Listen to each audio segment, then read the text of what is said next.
Hi, my name is Crystal Farley, targeted individual. This is part 2 of my targeting journey.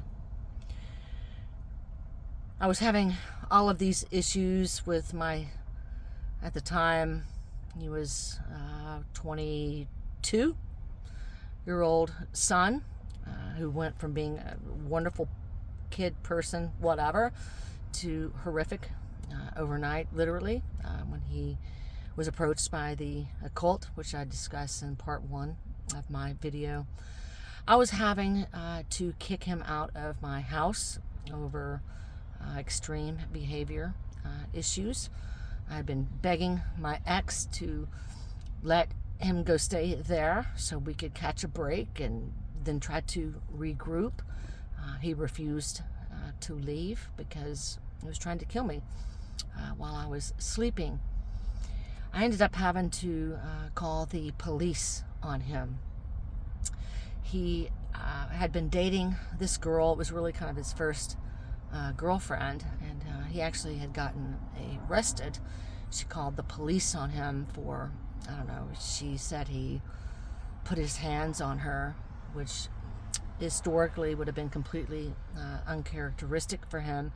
However, with his new Luciferian attitude and how he was acting, I absolutely could see that. And of course, the cops got him off. The court case that was against him immediately magically disappeared. But I had to call the police on him, and the Richardson, Texas police department comes out to my house. And at this point, I'd been making voice recordings. I had to buy a voice recorder because everyone around me was lying, saying that I'm the bad guy, I'm the one that's screaming or violent or being abusive or saying inappropriate things, whatever it was. So I bought this voice recorder. I was having to record literally everyone that I came into contact with. It's quite sad because everyone was against me. Everyone knew what was going on but me. So I was having to record videos or recordings of my son. And on these recordings, he sounded demonic. You're violent. And was like laughing about it. Or you're a schizo. And then laughing demonically. You're crazy. And then laughing demonically.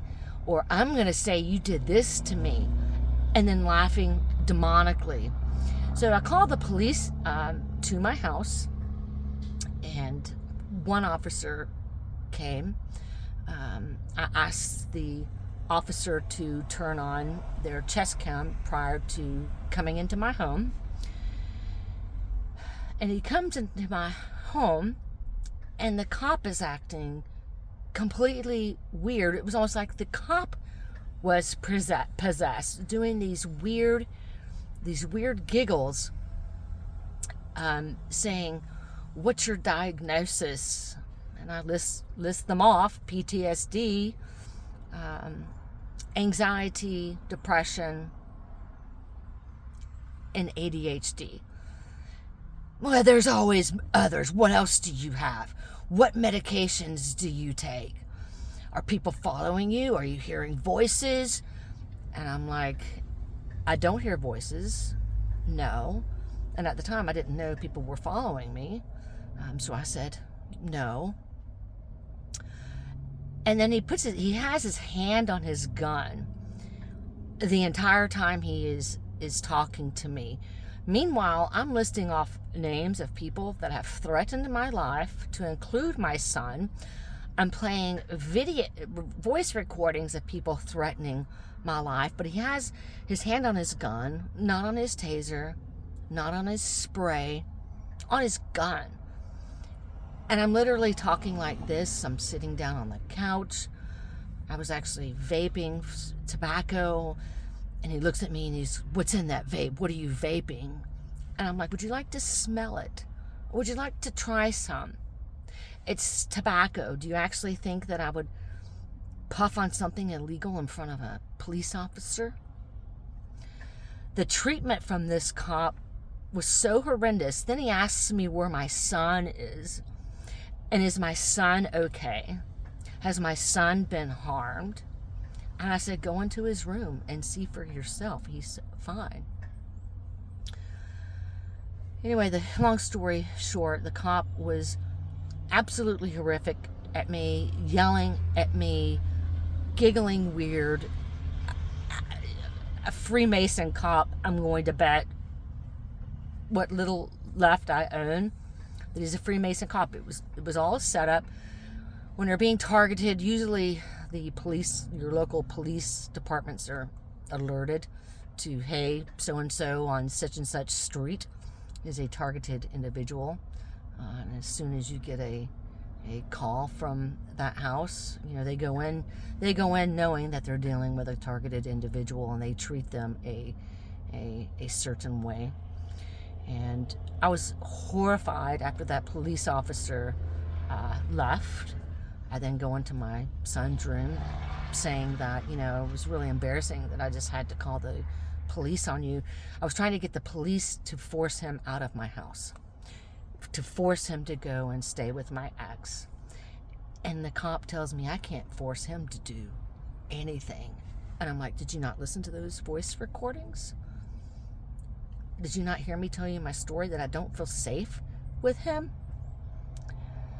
They go to the Texas Attorney General, and the Richardson, Texas Police Department gets a letter that states they don't have to release that chest cam, because had I been able to get a copy of that chest cam and posted it to social media, it would have went viral. It was that bad. And within the letter from the Texas Attorney General that I got, I can't remember the code they used, but under section 501 dot something, that law enforcement agencies are not required to release chest cams during an investigation. And initially I thought, oh great, because I had made complaints with the police chief and with their complaints against officers line. I'd made complaints against this officer on how he treated me. So I'm thinking, hot dog, they're actually going to investigate this cop due to unprofessional behavior towards a citizen making a complaint regarding harassment and their safety. No, what that meant was I'm under investigation. So they have had me under this federal watch list, under this bogus investigation, building up whatever case against me, I shall assume, using artificial intelligence, voice cloning, lying demons, to say that I've caused harm to others. So anyway, there's that aspect of it. He still would never leave to go to my exes, and I still had to endure my son's abuse and do attacks. It got to a point to where I had to sell my very nice home that I had worked very hard for. I had very nice crate and barrel furnishings in that home. Nice furniture, nice paintings, nice wardrobe, nice everything. I was a VP. I'd made really good money and worked hard for the things that I had. I ended up having to sell my house because they won't let me work. And so I ended up buying I actually went to try and go stay at my mother's house, which was about 45 minutes away. I go there thinking, okay, I'll have safe refuge at my mother's house, still not knowing that this is a long-term thing, that things will whatever improve, and I'll be able to go back to work again. I'll be able to go and buy another house again. Everything's great. Well, I get there, and my brother throws me downstairs, spits in my face. I try to tell him what the story that's going on with me, and he tells me that I've lost my mind, that I've gone crazy, that I must have had an OD on the Adderall that I was prescribed for ADHD, and that I'm to blame for all of the destruction in my life. He's calling me names, telling me that they would find me there, even though that it was way, he's like, they're going to find you out here, right? Also telling me that that he had a plethora of people to call about me. I'm begging my mother for help, to spread awareness on social media that I'm being framed, sabotaged, whatever. I'm not a pedophile. I'm not demon possessed. I'm not a bad person. She refuses to do anything. It's more like she had been placed under mind control, whereas my brother, I think, had been fully approached by the occult as well and offered to sell his soul to become part of their club, because his demeanor was way more aggressive. I can tell the difference between someone that's under simple mind control versus someone who actually sold their soul to the occult. When you do that, you're basically allowing your body to become a vessel for one of these reptile demons, the reptile spirits. I have witnessed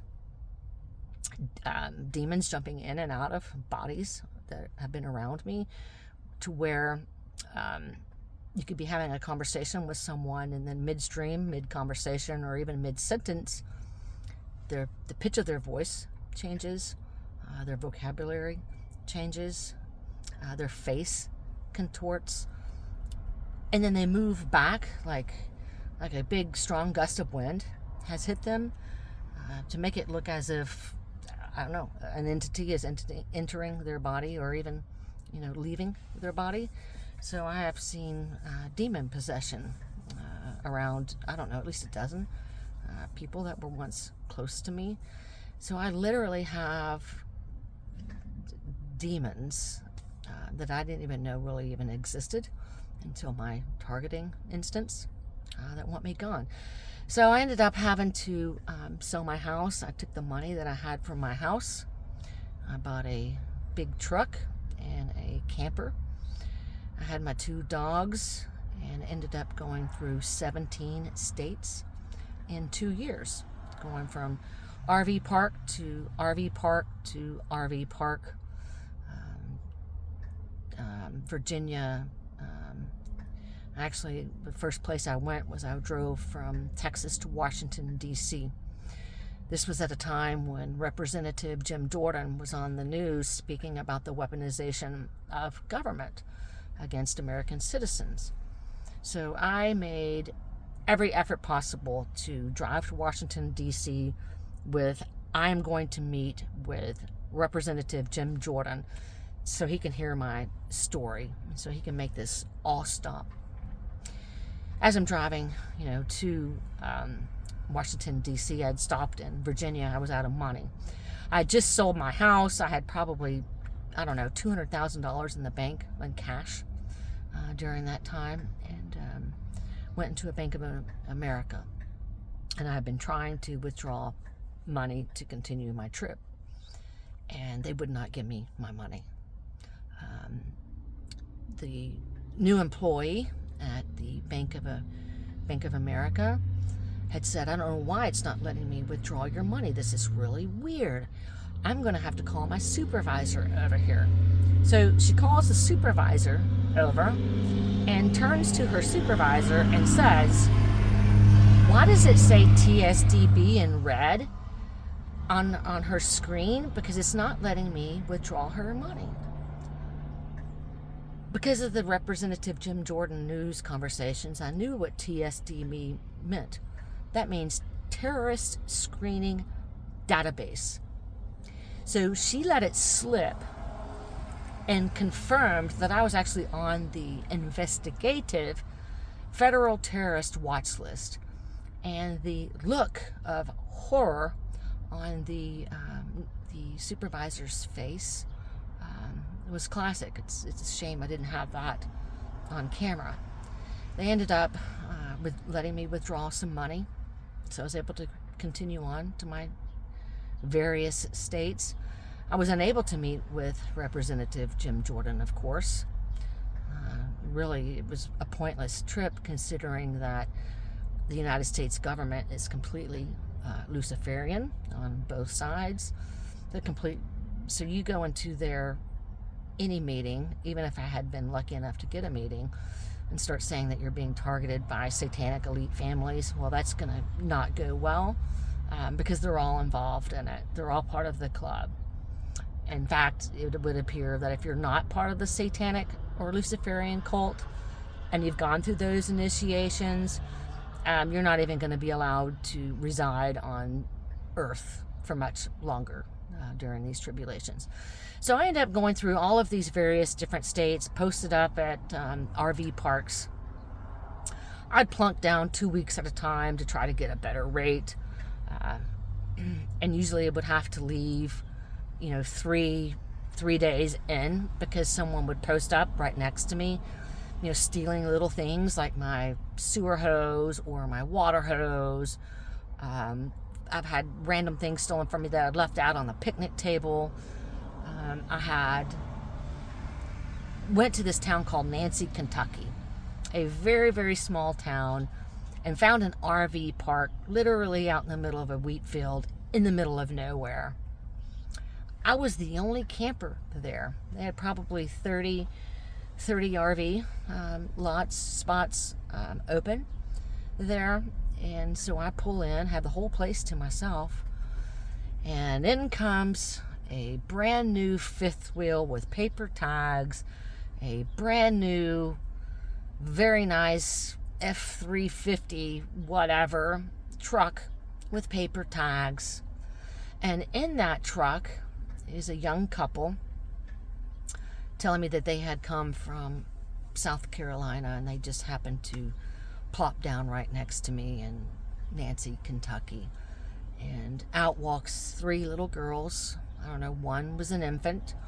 The other one may have been 3 years old. The other one may have been 4 or 5. And it was very nice to them. They were very friendly. I found it very odd that they parked next to me, right next to me, when there's 30 other spots that were available. And come to find out that the woman was the daughter for the head of security for Vivek Murthy, who at the time was the head of security for the acting Surgeon General under President Biden. I'm hanging out with them. I give the kids the kiddie pool. It was hot. It was July 4th. It was hot. Their kids didn't have anything to do out there. I let them have a kiddie pool that I had bought for my dog, so they had something to swim in. That was very nice to these people, and it turns out, they were gang stalkers. They get me to take photographs of their children on my phone. She tries to tell me that, oh, my phone is messed up. I can't take pictures.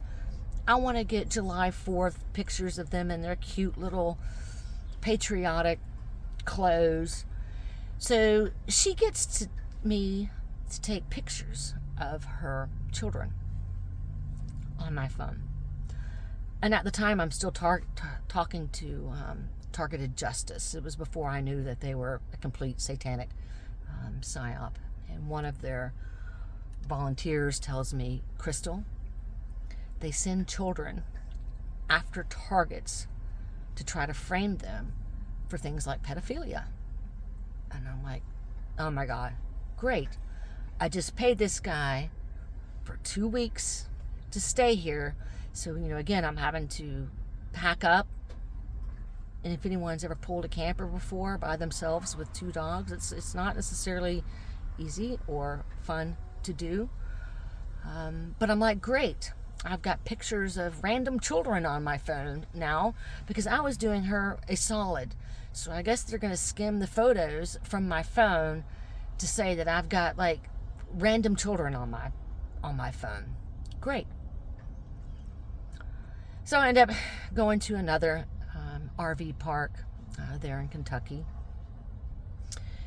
This was a KOA campground, and you could tell that they had placed the fake manager. They swapped out, told whoever was in charge there to leave. We're going to bring in one of our gang stalking extraordinaire people to pretend like they run the KOA. They tried to poison my dogs, so I had made friends with the woman that ran the front desk within this KOA, and she had offered me some dog treats. And 2 days prior to that, she had told me that she works a lot with lye and makes different soaps and sells soaps for money. Well, lye is extremely poisonous and in high doses. Like if it touches your skin or whatever, you can actually poison someone. It could be fatal with someone. So she gives me these dog treats, and I'd spilled the bag on the counter in the camper, and I'm handling these dog treats, trying to pick them up, put them up, and I started getting woozy. So I go back over to those dog treats, and I smell them, and they just reek of like chemical. I'm like, holy crap, she was trying to poison my freaking dogs. So anyway, I had to leave that. 2 weeks in, these people were making all sorts of money off me, double, triple paying for my stay, and not even able to stay there. Long story short, this happened to me, across 17 states, and I don't know, probably 50 RV parks. Something happened each and every single one of those RV parks. So I drive, all the way back to Texas, and end up having to sell that camper. Money starting to become tight because I'd spent high $30,000 on a camper, high $30,000 on a truck. All of these expenses were coming through with no money coming in. I go to sell my camper, lose my tail on it, then start having issues again with my brother. That's actually when he threw me down stairs and spit in my face and just laughing at me. My brother has been jealous of me my entire life. I was homecoming queen. I was on the tennis team in college. Was in various groups in college, voted to different types of leadership things within college, within my career. I was very successful, always had stable relationships, and he secretly hated me my entire life. And so for him to see me scrambling and with absolutely nothing, it was, these people get this sadistic, like they literally get an arousal to seeing people being destroyed, tortured, depressed, all of the things. So I guess that can be part 2 of my targeting story, and I will continue to discuss part 3 shortly.